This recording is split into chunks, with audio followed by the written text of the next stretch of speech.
gullet. It's really hard. No. You go all the way across, kind of like when you're starting the bet, but you come back in a little bit and come down. You have to leave like what, an eave, an overhang, whatever, a front porch on this one, or it could be a different letter. And believe me, that necklace today proved my point. Okay, the cursive is kind of fun, a little curly Q, but it's straight. So you know how like we might write one of those Fancy three, yeah. It's not curved, so it just kind of goes down straight at the end. Okay. So it's kind of fun. All right. Make sure cover it. You will see a Gamel having a dalet, and that's one we just ignore. Just the g sound. It used to have a different sound. Okay, all right, so if you look at your Leviticus 23 page, which is page 3, everybody using this and practicing your vowels and finding your letters, recognizing them, I should say. Okay, so if you dalet, go 7 lines down is the first dalet. So third word in, that's what a dalet looks like on this page. So when you're going to search at home, you know, I don't want you to sit there and go, okay, they're not on here. So that's the first one. That's what they look like in this footprint. Okay. All right, so in our book, page 37.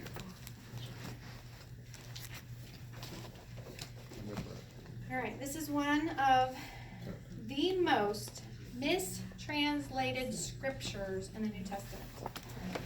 So what happens here? Why am I teaching this now? Gimel. Because we haven't even done Vav. I don't know, it's in here. I guess I teach it. Oh, because he's talking about that scripture. Okay, that's why. Okay, so John 1:17 is the most mistranslated verse in the New Testament. So what you're going to do, which if you've already done your corrections, it may already look like this. You're going to cross out the word but, which is the technically second paragraph down. It says, for the law was given by Moses, but grace and truth were realized by Yeshua Messiah. You're going to cross out but, and you're going to put and. Okay? So basically what happens is translators, they have their own agenda, background, everything that comes with it when they're translating. And so for the law was given by Moses, but because that next word is a vav, so ve something, grace, vachen, and so they chose, because vav can also mean but it's very rare. It's mostly always and so they chose, because of their agenda and preconceived ideas, that the law was given by Moses, but grace and truth came through Jesus Christ, basically, right? And it should say, and grace and truth. There has always been grace. Look at Noah. He found favor in God's eye. There's been grace since the beginning, right? So their agenda, out the door. Okay. And favor is another word for grace, right? I mean, they kind of mean favor and grace, or yes. And kindness. Right. Chesed. They get mixed up. Chesed and chen get mixed up a little bit, but okay. What I'm going to teach you is in your book on page 42, but I'm not going to use the book. I have a right here. I'll rip it out. Oh, get it where you can see it. Okay. So, the Hebrew Bible, which I didn't bring, well, I have mine, but this is not. Okay, so do you have your Hebrew? I didn't bring it today. So, Things brought bare bones today. yeah, Tanakh is the word. Tanakh. Tav, Tanakh. Okay, so Tanakh is the Hebrew Bible. So Jews who don't believe in Yeshua as Messiah use what we call the Old Testament. This is called the Tanakh. Okay, and this is the only Bible that existed in Yeshua's day, in Paul's day, right? These were being written. They were literally living it out, right, and writing these. And so this is the only Bible they had, and they didn't even have this. It was all in scrolls, right? They didn't have an actual Bible. So today, when you have an actual Tanakh, okay? Oh, you have it with you? Yay. So much better when it's... There it is, right there, yes. Yay, Tanakh. So this is the Jewish Bible, Tanakh. If you went to Barnes & Nobles or anywhere and you went to Judaism, this is a Bible to the Jewish people. Like, this is not, well, even though it says complete Jewish Bible. You know what I'm saying? This is not a complete Jewish Bible to them. The Hebrew Scriptures. If you know, us, the Holy Bible, and you have the whole, that's not, they would not even think of that as the Bible to them. This is a Bible to them, okay? And it's the Tanakh, okay? So no New Testament in that. Okay, so how do we know the proper order that the books of the Bible should be in? Because if you have come to the new world of the complete Jewish Bible, you're going to look for something, you're like, huh? It's not, where you learned where it was. It's different. If you get a Tanakh, it's in a different order, and you're like, what's going on here? Okay, and that's because let's just name it, Jerome, the lovely Jerome that people like to venerate and talk so good about him, he hated the Jews, and he translated the Latin Vulgate into German? Anyone? That's like stuck there, but I don't know. I know Latin, went to German. Maybe it went somewhere else first, and then to German, and then to English. But anyways, Greek. Latin to Greek? Or Greek to Latin. That's it! I knew I'd get there. Okay, Greek to Latin. He translated from the Greek to the Latin Vulgate, who then they translated to German, Martin Luther, all of them people, and then it came to us in English. Okay. Yes. Okay. So what happened is so think about his heart, right? He hates the Jews. So when he sets up his Latin Vulgate, he took the order of the Jewish scriptures and put it in the order he thought it was best in. And so if you look at, he ends the Bible in Malachi.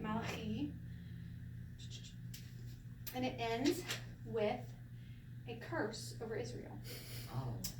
He will turn the hearts of the fathers to the children and the hearts of the children to their fathers. Otherwise, I will come and strike the land with complete destruction. Look, I will send to you Eliyahu the prophet before coming the great and terrible day of Adonai. He cursed Israel by ending the Old Testament, the Jewish scriptures that are done away with a curse. Because the Jews ended with a blessing over Israel. So the Jewish order of the Bible ends with 2 Chronicles, and it says, Adonai, the God of heaven, has given me all kingdoms on earth, and he has charged me to build him a house in Jerusalem, in Yehuda. Whoever there is among you of all his people, may Adonai, his God, be with him, and may you go up to Jerusalem. A blessing. And so he had an agenda. I don't think that's the only thing he changed with his little agenda. And so he changed the order of the Bible. Now, how can I prove it? How about Yeshua's words? Luke 24:44. Or can you hand it to me? Luke 24:44. Okay, so this, by Yeshua's own words, we know the proper order of the Hebrew scriptures. Okay, so the word Tanakh, which I showed you on her Bible, is an acronym. Okay, so the first letter we have is a Tav, and so that represents Torah, the Torah, right? And that begins with Tav, so that goes up here. The next one is Nevi'im. A Nevi is a prophet. Nevi'im is prophets, right? So we take the noon and we put it up here. This says Ketuvim, and that means writings. And that's a blanket word for the Psalms, Proverbs, Lamentations, Ecclesiastes, all those other books. Not the prophets, are all put over here. And some other books that don't belong there, but whatever, in our eyes. So the Ketuvim, and they take the kaf, and it becomes a different shape. Some of you don't know this yet, but when it's at the beginning of a word, it looks like this. When it's at the end of a word, it looks like this. This has a k sound, and this has a ch just changing sounds kind of like these two. Okay, so we move it up here and it becomes, we add vowels like you do to an acronym to say it, because it's like so we add the A's, so Tanakh. So we're saying Tanakh, but we mean the Torah, the Nevi'im, and the Ketuvim, or the 5 books of Moses, the prophets, and the writings. Okay, so this is the Jewish reckoning of the order of the books. How do we know they're right? I was gonna say you might wanna explain to them as they're trying why you pronounce the vowel before the final Oh, yes. instead of Well, having we it don't pronounce that connected. at all. It sounds silent. The ak is what Yeah, I'm talking about. That is right here. I know, they don't understand that this is the one time it's You're a not, catch. you're not doing, you're wrong. I know what she's talking about, but That's that's a- not that's it. a right rule. Like It don't apply here. Yeah. Like It's the wrong letter. Yeah. Ruach. That's a, Yeah. that's a chet. This is a Yeah. kaf sofit. You're talking about 2 different letters. No, That I only was talking applies- about the rule for the ak. Okay, one more Not- time. Ready? Not You're that- wrong. I know I'm wrong in this instance. Okay, because it's not a chet. It's Okay. a kaf sofit. Yeah. And the ach is a different You know rule. what I'm talking about. Yeah. I know what you're talking about, Just but it different. doesn't apply. Yeah, I it's know. just different. That's not here. Okay, moving on. So, Tanakh and why we know. Yeshua's words himself. Luke 24:44. Yeshua said to them, "This is what I meant when I was still with you and told you that everything written about me is in the Torah of Moshe, the prophets, and the Psalms had to be fulfilled." Okay, so read it one more time, the bottom part. Everything written about me in the Torah, In the Torah? of Moshe, the prophets, and the Psalms had to be fulfilled. So the Psalms, they use interchangeably with Ketuvim. So when the first book, the first word of any document, of any book, becomes the name of the book. So Bereshit is the name of the first book of the Bible because it's the first word of the Bible. The second book of the Bible, Exodus, Shmot, I have to switch to Hebrew, Shmot is the name of the second book of the Bible because it's the first word of of that book. Bamidbar is the first word of Numbers, so it becomes the name of that book. Leviticus Vayikra is the first word of that book, so it becomes the name of the book. You see what I'm saying? So what should our Bible be called? Bereshit. Because it's the first word in the first book of the Bible, this should be Bereshit. Which would make sense, right? We wouldn't have any question. Well, I don't know. Okay, so they took the order, and we know it's the right order because that's the order Yeshua says it in. Oh, I didn't finish Psalms. So Psalms is the first book of the Ketuvim. So they'll just say the Psalms, meaning that whole section, without saying the whole section. Just like we say the Bible, right? When we don't say the Old Testament, the New Testament, we don't separate it all. We just say the Bible. We just give it a generic name, and so that's how that is. Okay, and you will hear them. They will also say the Torah, and they mean the whole Tanakh. They're not just saying the 5 books. They mean the prophets and the writings, like the whole thing. They'll use that as the whole generic. Yeah, so they'll say the Torah, and they mean the Bible. Sometimes I've talked to people and I didn't understand what they were talking about. Because I still don't know how to do that sometimes. I know. It's like you say something and I just go right to my compartmentalizing that I've put it, and then you're like, whoa, wait a minute. You're talking, you gotta back out, you know? I've read this before, but now it's like, it's connecting the dots. There you connect. go. Yeah. Yay. Okay. Yeshua. Okay, so we made it to Dalit today in our letters. And so our entire Bible, I think I told you this before, maybe the first day. Our entire Bible is written in Hebrew poetry, right? And within that Hebrew poetry, there's something called chiasms. I'm gonna never spell it right. Let me spell it how I think, and then we'll switch it. I think it's like this. So I'm thinking it's like this. Which way is it? It's the first The one. first one. I don't think so. I think it's backwards. Anyway, sure. What? Chiasm. Chiasm. It's opposite of what I think it is. So Yeah, I it's think it's this AI. way.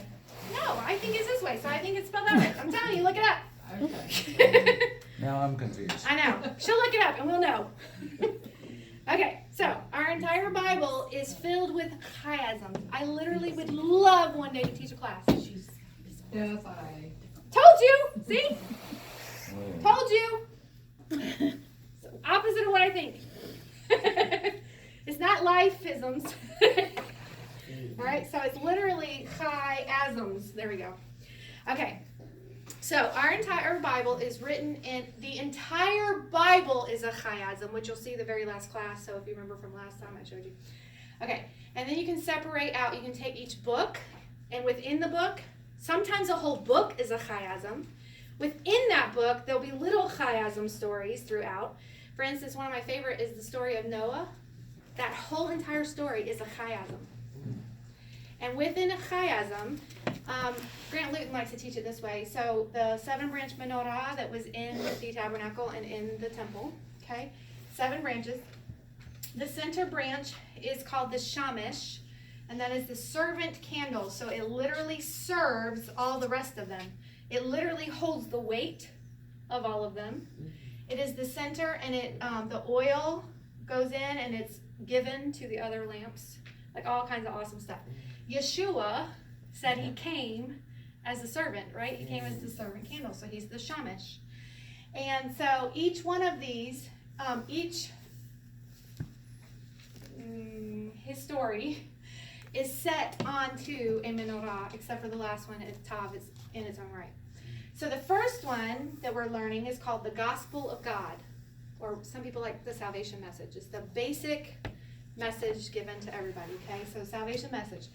So you take all of the letters, not the double forms, but just the single forms, and you put them on, and it fits on a menorah. So menorah is called the Gospel of God. And so Aleph, Bet, Gimel, Dalet lands on the shamish.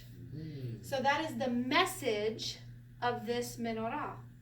Okay, and then we're going to learn these letters next week going on, and it'll finish off. But I like to turn it this way for the chiasm, because you see that this goes with this one, this is going to go with this one, this goes with this one, and the message is always in the middle of a chiasm. So for instance, the story of Noah, I have it marked. Okay. Only I can read it, but I have it marked. Okay, so the chiasm begins, 6. Wait. Okay. 6, the chiasm begins, where we go? I have 8. 8. Okay, it begins in 9. Where's 8? A, B, 1, 2, A. It begins on 9, 9. So there's an A, there's a B, there's a C, and D is the center, and then it goes up here and it's B, C, A. So this is Hebrew poetry, and it'll be A, B, C. D is the message, or the point, the whole point of what he's saying, and then it'll go back C, B, A. Kind of like music too. Anybody musical? Okay, so there's something here, something here, something here, and then usually there's a reflection. C and C will match. It'll be like literally he'll say the same thing. You know how like if you're reading your Bible, like he repeats himself a lot, right? You're like, and he said, and like, what? Okay, he said, because it's Hebrew poetry, and so he's saying it again to get you to pay attention, and then he's saying this again, and he's saying this again. Now sometimes they match exactly. Sometimes you gotta have to dig. You're like, oh yeah, you know, but it's like not just plain. But the point is, the whole point of the message is the center of that. So the whole point, Noah and his ark and his animals and all this stuff's going on, the whole point of that whole story is, it will be there as a sign of the covenant between myself and the earth. Whenever I bring clouds over the earth, and the rainbow is seen in the cloud. The whole point of that entire story is God's covenant that he made with the earth, and that he would not destroy it again by water. And then every time he sees the rainbow, not us, the rainbow goes up, so God says, oh yeah. I'm not supposed to. I want to, but oh yeah, I'm not supposed to. So he doesn't forget to not kill us. Flood the earth again, because we're so bad. Thank goodness. All right, so that's a chiasm, and so we're going to be learning that throughout the class about chiasms. So I'll talk about it a lot. So our first one is the Dalet. So if you look on history pages, page 11, at the very bottom, it tells you that Shamish means, it says, the heart of this message is, he, meaning Yeshua, is the door through whom man comes to God, John 14:6. Okay? So the whole message of this gospel message, if you want to call it that, the gospel of God is Yeshua is the door.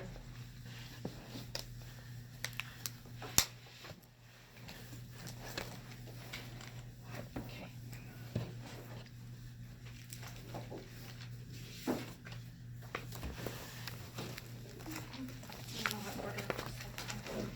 Okay, so in your extras section, tell me what page for Dora and I.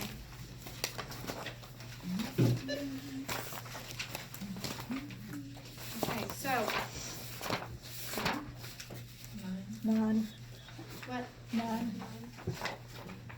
Yeah, page 9, or if you don't have numbered pages, it's after the, what? No, Yeah. I know, he's yelling at me. She is. That's after the menorah. After the menorah is the Gadol Elohai. Well, it connected by itself. Okay, so, Joshua Aaron, who's amazing, who I'm going to Israel with, and I'm not bragging, but I'm bragging. No, I'm just kidding. He's leading our tour. So he basically, okay, so a musician wants to write a song, and when they sit down to write a song, right, usually they write, it depends on what kind of musician. Sometimes they'll write the lyrics and then they'll put the music to it. And sometimes they'll write the music and put the lyrics to it, just depends, right? And so what happened here is that he took a song that already existed and wanted to change it to Hebrew.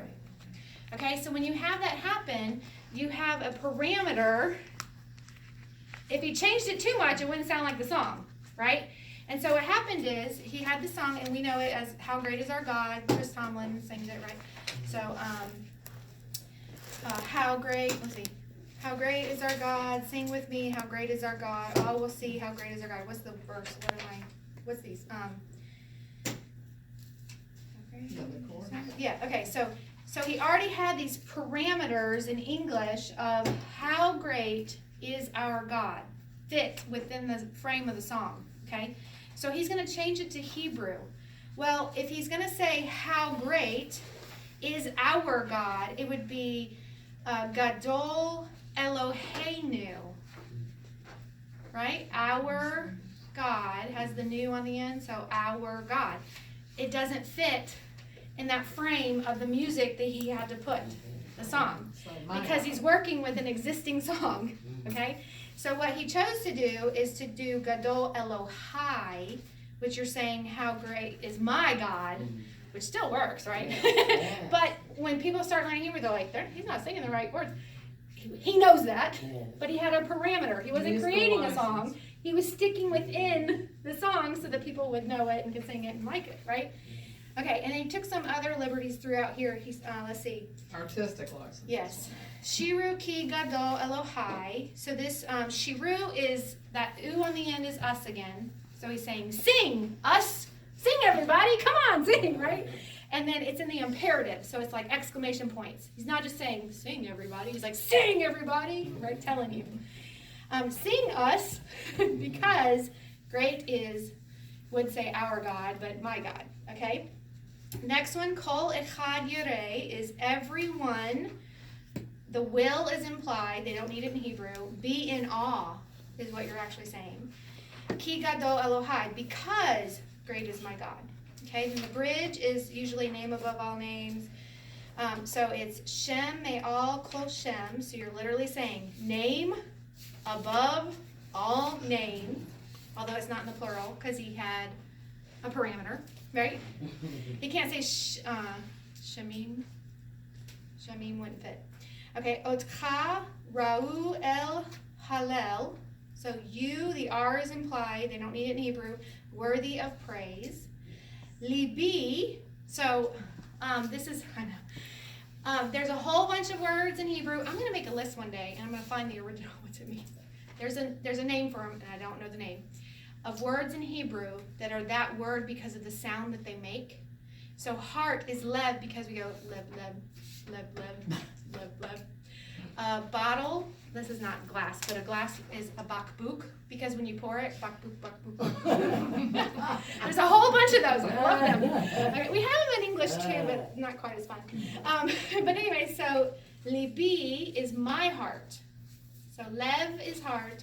The vet changes to a bet and becomes the E on the end for my. So you're saying my heart. Yashir will sing Ki Gadol Elohai because God is great. Okay? So if you haven't heard the song, put your seatbelt on. It's amazing. It didn't connect. Hold on.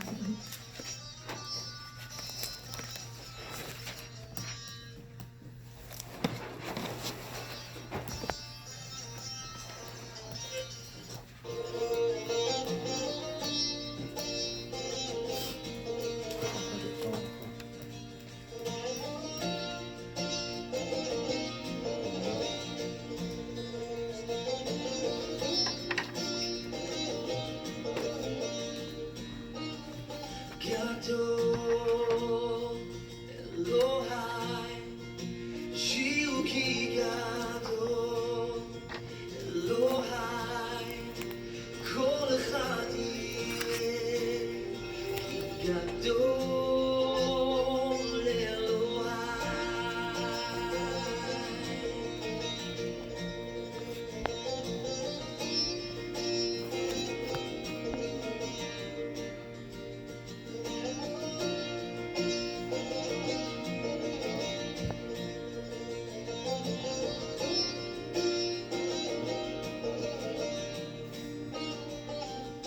Shem meyal kol shem, otcha ra'ui lehalel. Libi yashir ki gadol Elohai.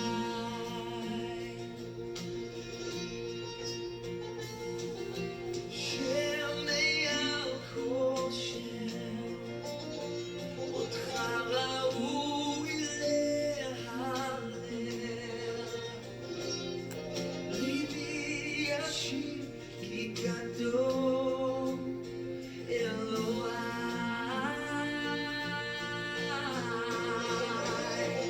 How great is our God? Sing with me, how great is our God? And all will see how great is our God.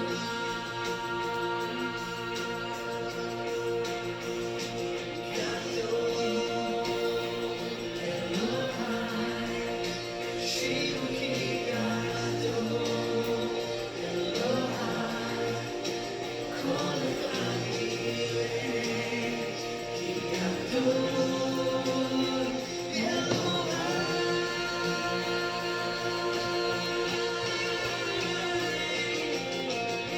I'll just wait till he gets to the bridge and then solo. Just kidding.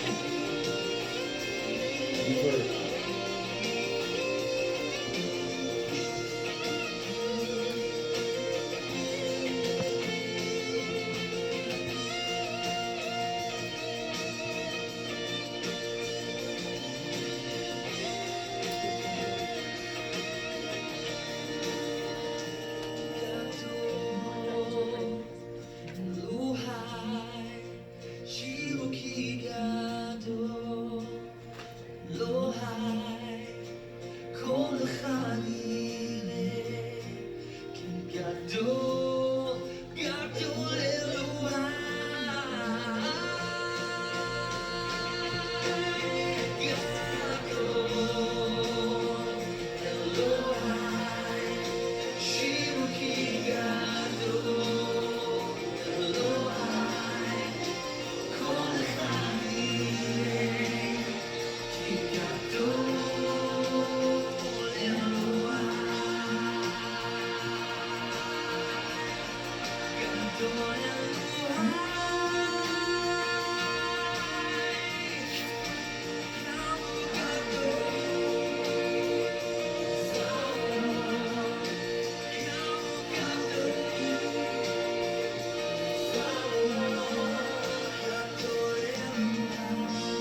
the video is online, and I have it on the Facebook page, and it's amazing.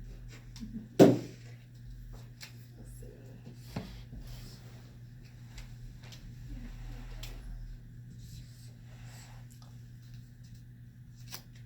Okay, and anyways, Joshua Aaron, he has all kinds of awesome songs if you never heard of them. Look and see which word, side to start on the vocabulary. Okay, so, 2 last treasures before we hit vocabulary and we're done. Yay. Okay, I have it written out on your notes, but in the book on page, I gotta cover this first. On page 47 in your book,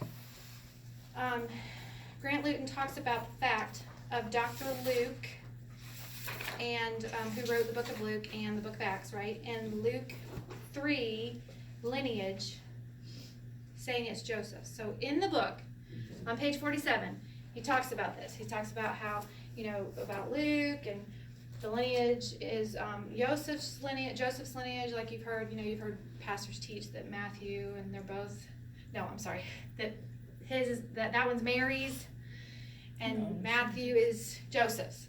That's what you've heard, right? Okay, that's not true. So, all of this, I can't remember, I didn't read it ahead of time, which I should have, but whatever Grant says in this book, he agrees with me now. He believes the opposite of what this book says. I've heard him say it with his own mouth, okay? So, and I have a PDF that'll be on the Facebook page, and I can send it to you about this. But anyway, so, okay, I have always believed, and then now Grant believes this too, that Luke was Jewish. He was a Jewish physician. And the reason why I believe this is because if he was a Gentile, like the Christian world teaches, what he did was, while Paul was in prison, is he was not there during Yeshua's ministry and all this stuff, right? He was off being a doctor somewhere, I guess.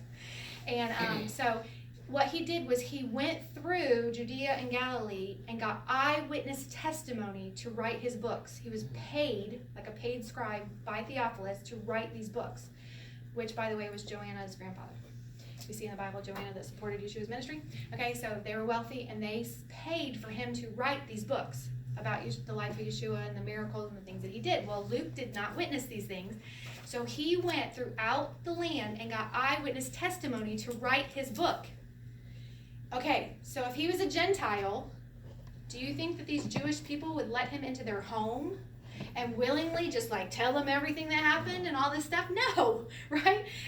Gentiles were not allowed in Jewish homes. And then why would he tell them all about their heritage and their lineage and all this, but if he was Jewish, come on in, sit down, sit a spell, stay away, blah, blah, blah, here's some, have some bread, start feeding them, and all this. It would be no big deal. So it makes so much more sense for him to be Jewish. Also, there is a suspect that he was actually nephew of Paul? Nephew of Paul or something. Somewhere. He's related to Paul somehow. But anyway, that's another thing. Okay. Now, the lineage of the person of Yeshua in Luke, everybody's been taught that that's Mary. And I actually have a teaching on this, and it's in there too, that it's actually both lineages are of Joseph. Joseph, Mary's husband, was of a Levirate marriage. Okay, does everybody know what that is? Okay, Levirate marriage is like Tamar issue. So Yehuda, the first husband died, didn't give her a son. The second husband died, didn't give her a son. The brothers keep marrying until somebody gives her a son. Okay, and the whole point of all of that Levirate marriage stuff is to make a son for the first brother that actually originally married her. Okay, so Tamar's situation, Judah ended up completing the Levirate marriage for his firstborn son. So the baby, if it was one, I know there were twins, but the one son, the oldest son, became literally like in place of his son. It's, literally, I know they have a different name, but they're literally like they have taken on everything. They take on the rights of the firstborn. They get the land inheritance. They get everything as if they were that person that died.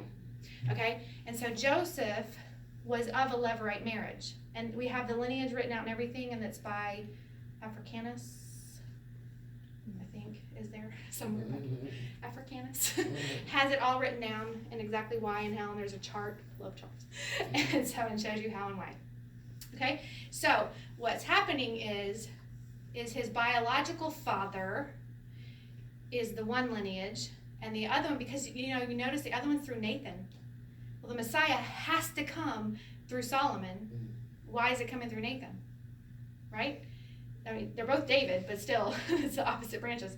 And so it's almost like it doesn't matter. He fulfills both. So biologically, he's through one, and Levirate, he's through the other. He fulfills both. So, but it's not Mary. Now, Mary, girlfriend, her mother and father, one was from the tribe of Judah, and one was from the tribe of Levi. Because how's she related to Elizabeth? She goes to visit her cousin Elizabeth, and we're specifically told that Zachariah and Elizabeth are Aaronites. They're priests. Both of them, double blessing, both from the priesthood, and they're cousins with Mary. How does that work? It's because Mary, her parents were Judah and Levi. They were the only tribes that could intermarry, and they intermarried, and that's how she has cousins that are priests. So Yeshua fulfills it all. Priest and king. Yes. All the bases are covered, baby. Wow. All right, so there's more to it, and it's all in the paper. All right, and I tell you that because Grant Litton kind of teaches a little different or says something different, but now, today, 20 years later, he believes the same thing. Yeah, I know. She keeps. I beg him, please. He's writing 3 other books. I'm like, get back to revising this one. But anyways, okay. Vocabulary, Manishma. Right? Okay. Awesome. But So it's got a K on the end here, and on there it's got an I. what? This?